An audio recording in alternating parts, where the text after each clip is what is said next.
week's meetings of foreign ministers, and then he'll take your questions. Secretary-General. Good afternoon. Over the next days, NATO foreign ministers will discuss urgent security issues.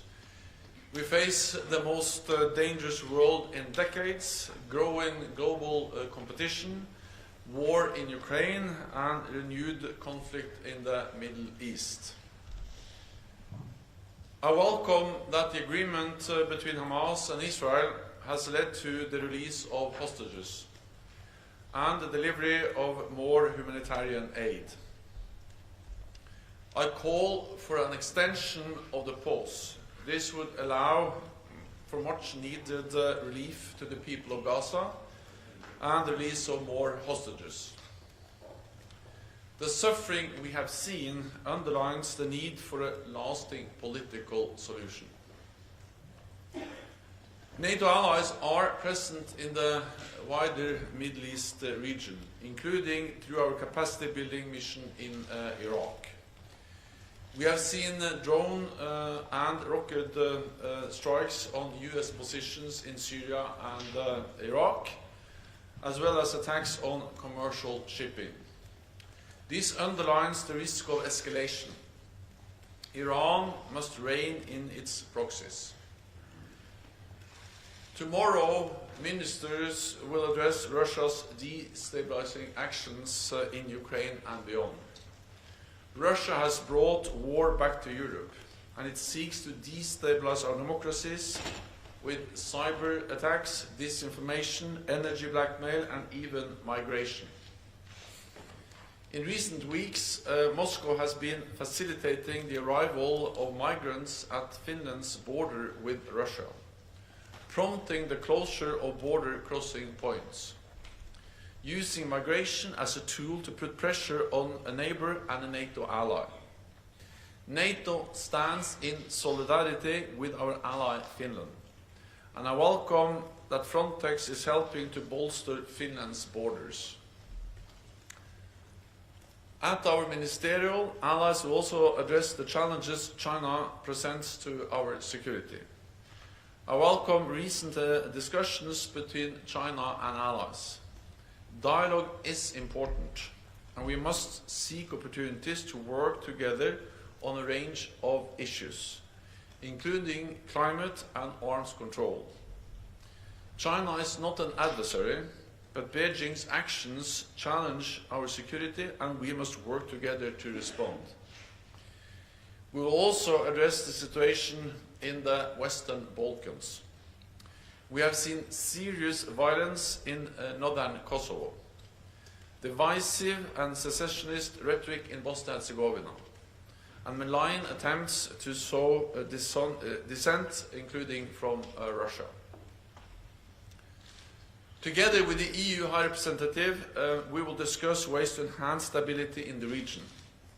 NATO has already added 1,000 extra troops to Kosovo, and we are examining a more enduring increase of our presence in Kosovo. Belgrade and Pristina must re-engage in the EU-facilitated dialogue. Stability depends on all sides choosing dialogue and diplomacy over conflict and chaos. On Wednesday, Ukraine's Foreign Minister Dmytro Kuleba will join us for the first meeting of the NATO-Ukraine Council at foreign ministers level. We will reaffirm NATO's long-term support. Last year, Ukraine won the battles of Kiev, Kharkiv, and Kherson. This year, they continue to inflict heavy losses on Russia. Ukraine has recaptured 50% of the territory that Russia seized. It has prevailed as a sovereign, independent nation. This is a big win for Ukraine. Meanwhile, Russia is weaker politically, economically, and militarily. Ukraine continues to fight bravely. We continue to support them. This month, Germany and the Netherlands pledged 10 billion euros for Ukraine.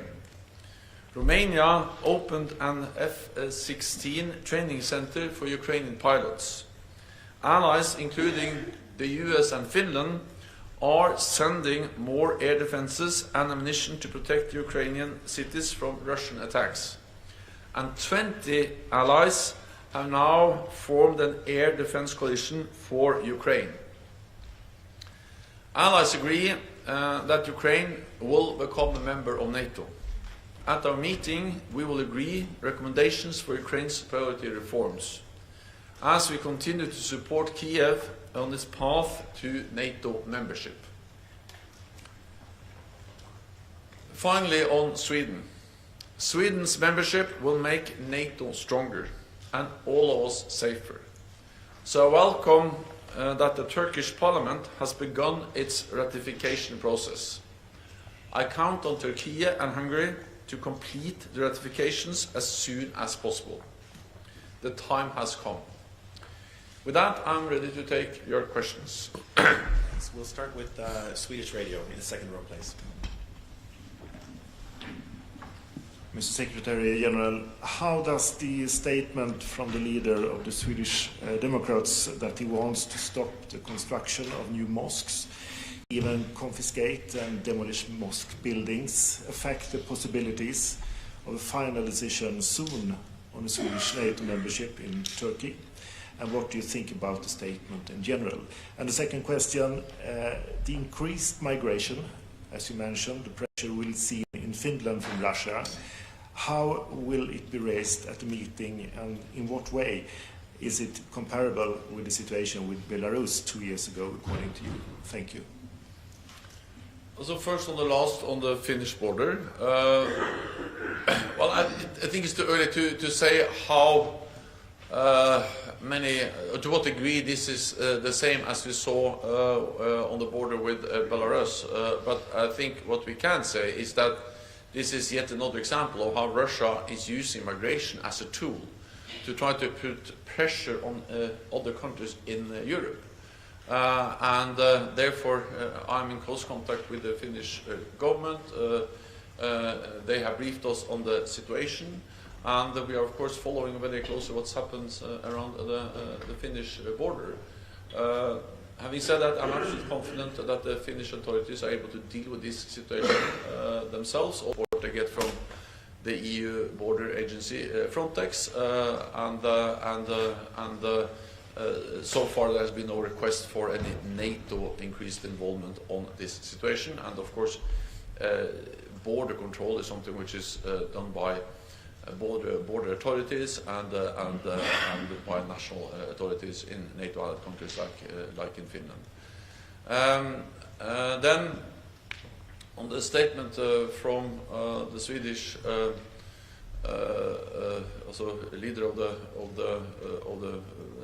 the Swedish political party, I will just say that I will not go into domestic discussions, but I believe in freedom of religion, but freedom of expression, and these are also core NATO values: democracy, freedom, democracy, and these are actually fundamental rights which shall be protected throughout the alliance. What matters for for Sweden's NATO membership is the fact that Sweden, as a government, as a nation, has delivered on what they pledged.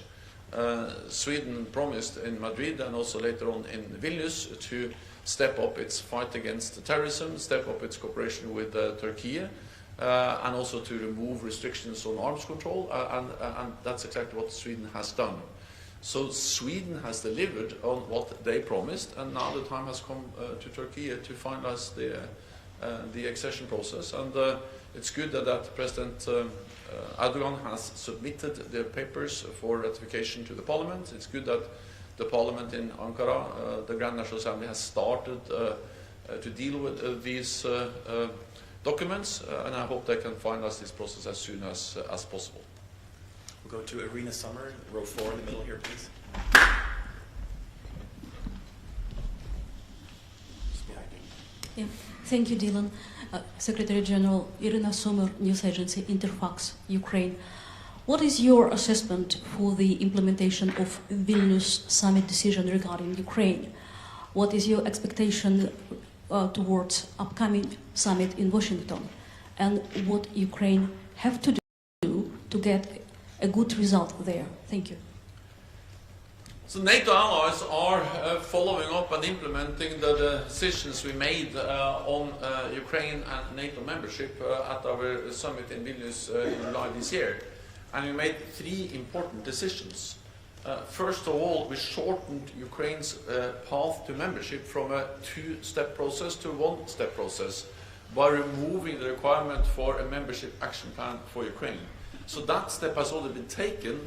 We have actually removed one of the phases that Ukraine has to pass to become a full member by removing the requirement for a membership action plan, as we also actually did for Finland and Sweden.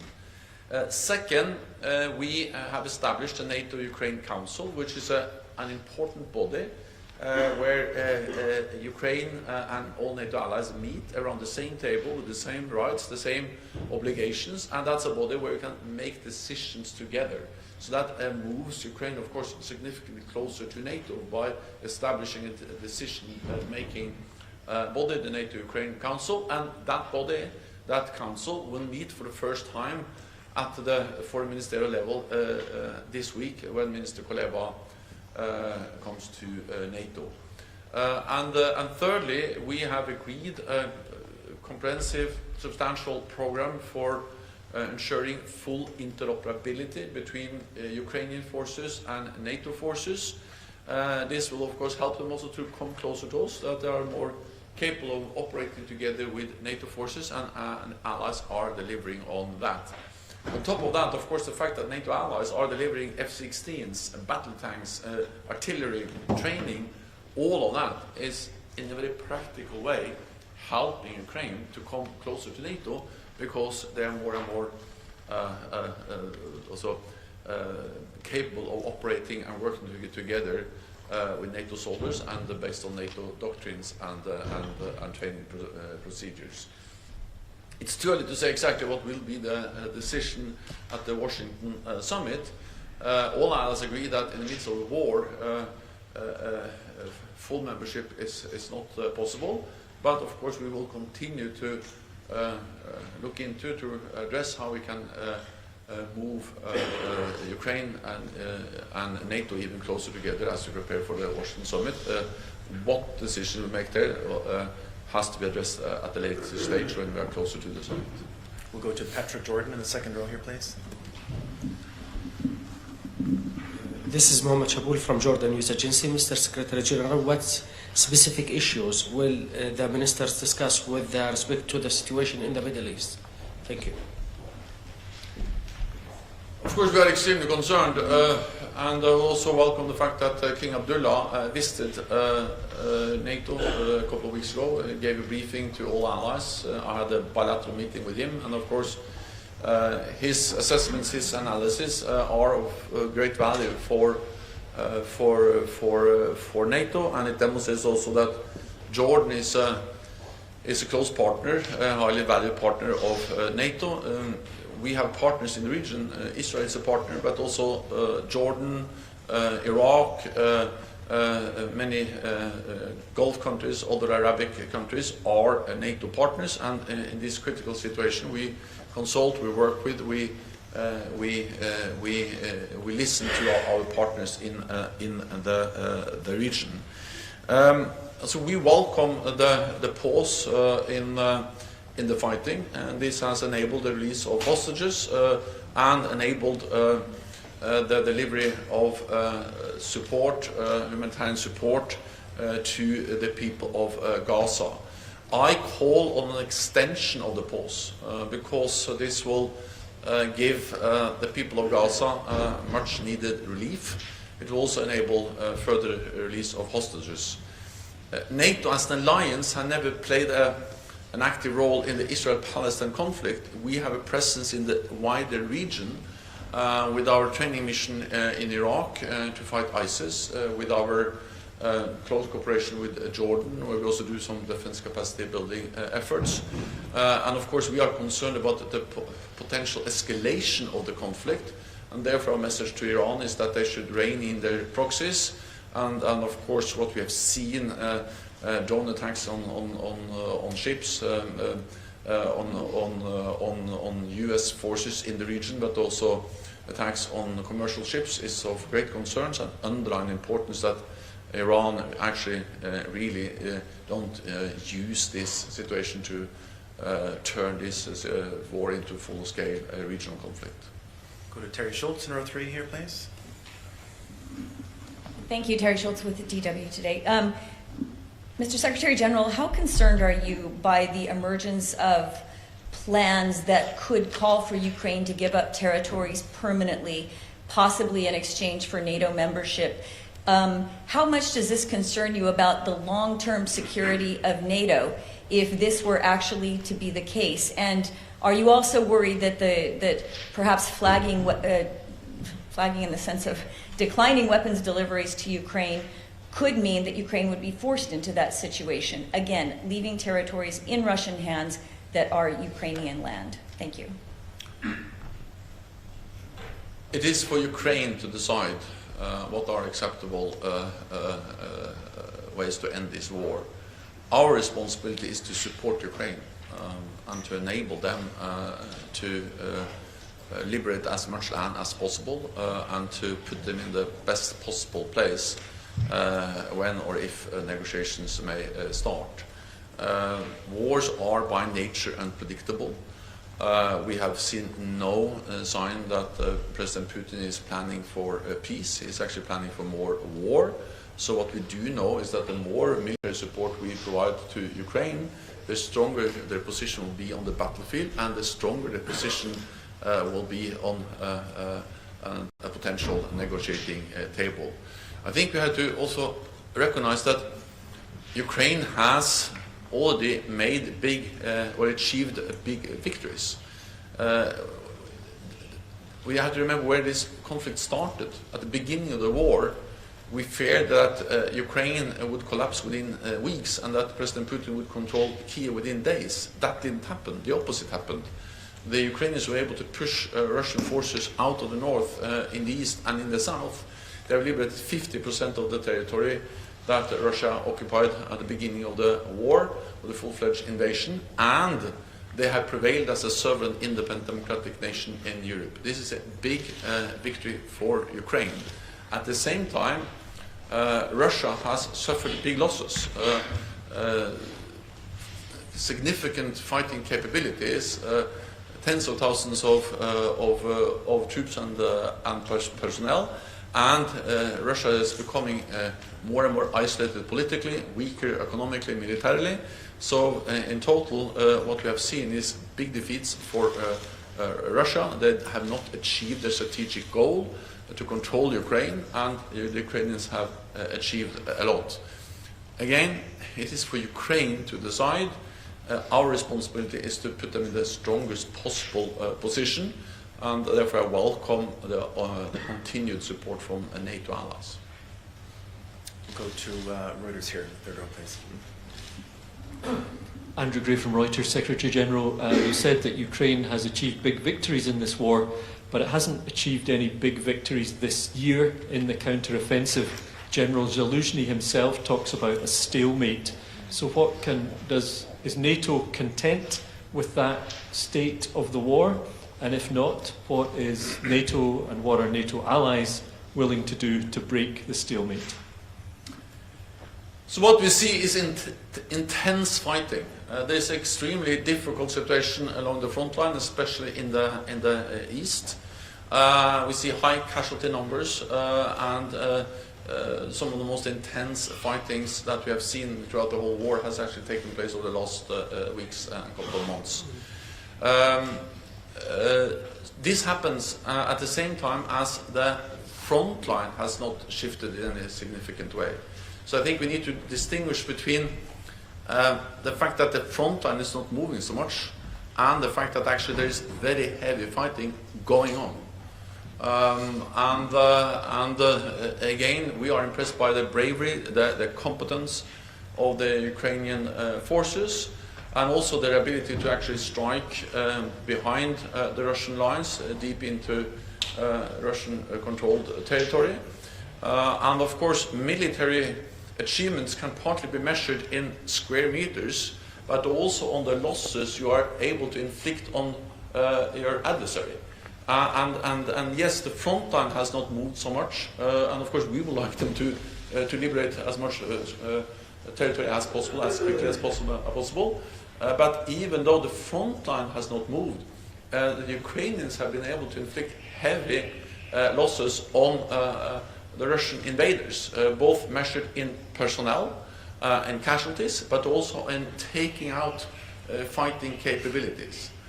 So these are significant gains, and also been able to push back the Black Sea fleet from the Russian fleet from big parts of the Black Sea. So these remains important military gains, even though over the last months we haven't seen any significant territorial gains. But again, we have to remember the starting point. The starting point was that most experts, and also we, feared that Ukraine was going to collapse in weeks. They've actually made huge gains. We'll go to Tanyuk over here on the left side. Thanks. Mr. Secretary General, how do you see the future of the mission of KFOR? And do you think that NATO could take on a bigger role than the existing one in order to improve the security situation, especially in the north of Kosovo and Macedonia? I just visited Kosovo, I also visited Serbia and other countries in the region, Bosnia-Herzegovina, North Macedonia, and I met with the leaders from the whole region. And my message is that, of course, NATO will do what's necessary to maintain stability in this region. It is important for NATO. We have a history there, we have a presence there, and we have just recently increased our presence in Kosovo by adding 1,000 extra troops. We are now assessing whether this should be a more enduring increase, whether there is a need for any particular new capabilities, but we have already taken important steps by increasing our presence. We also urge both Pristina and Belgrade to engage in good faith in the EU-facilitated dialogue, and we also believe that the proposal for association of Serb majority municipalities is or could be an important step forward in moving this dialogue in a more constructive direction. My message again, both in Pristina and in Belgrade, was that both parties must refrain from inflammatory rhetoric and must, of course, not conduct any actions that can further increase tensions in the region. We'll go to Telegraph in the fourth row in the middle here, please. Thank you for the question. The flare-up of new conflicts increases the likelihood of a global conflict between NATO and Russia. How do you assess the alliance's preparation for the possible Third World War, and is it being discussed in the context of the continuation of the conflict in Ukraine? Fundamentally, NATO has two main tasks when it comes to the war of aggression against Ukraine. One is to support Ukraine, as we have done since the beginning of the war, and actually Mideast has provided significant support to Ukraine also before the full-fledged invasion. And we continue to provide support to Ukraine. The other main task is to prevent escalation, to turn this conflict to prevent this conflict from turning into a full-fledged war between Russia and NATO. Because that will cause even more suffering and death and destruction. And we are preventing escalation of this war by sending a very clear message to Moscow that we are ready to defend every inch of NATO territory. And we have demonstrated that not only in words but also in deeds by increasing our military presence in the eastern part of the alliance.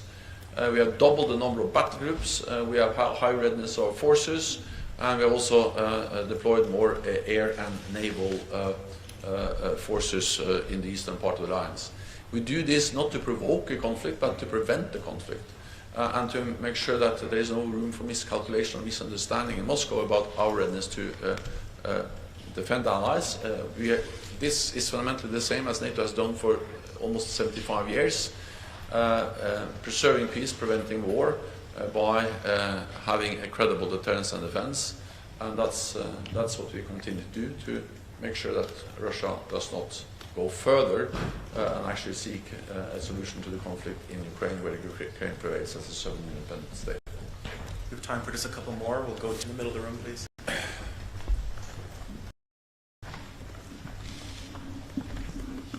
Thank you very much. Florian Neuhan, ZDF German TV. Mr. Stoltenberg, once again on Turkey.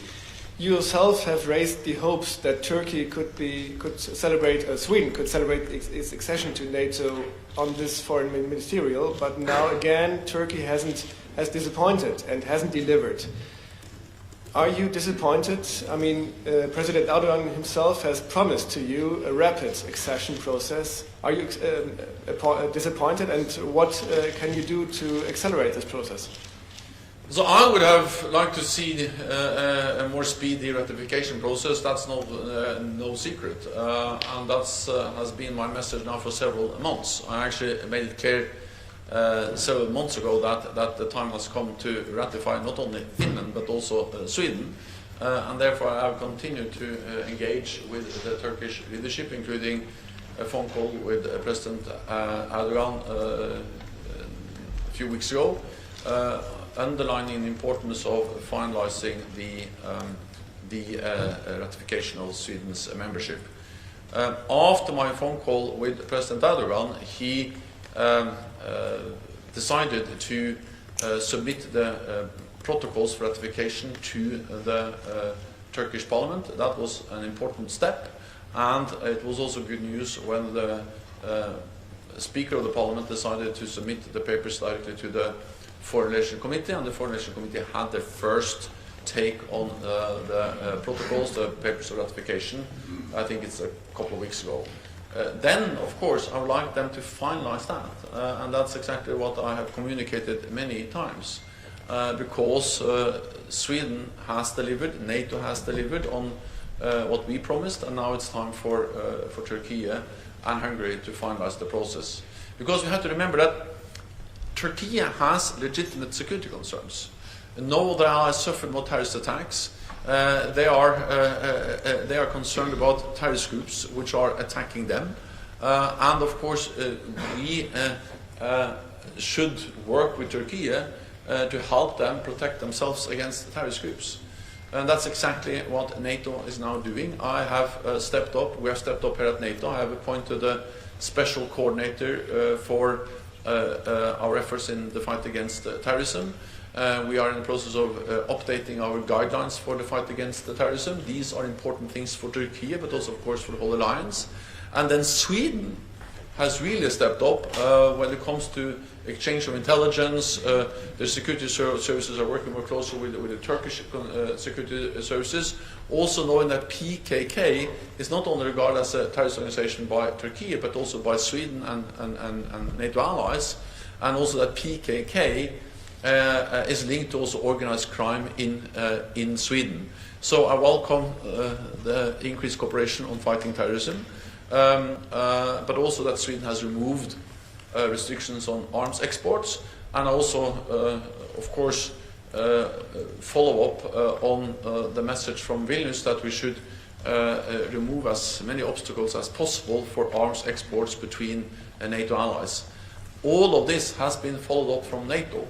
And therefore, my message remains that Turkey should finalize, and I'm expecting that this will also be a very clear message that will be conveyed to Foreign Minister Hakan Fidan when he arrives here at the NATO Foreign Ministerial meeting, where allies will express their need to see a speedy finalization of the ratification.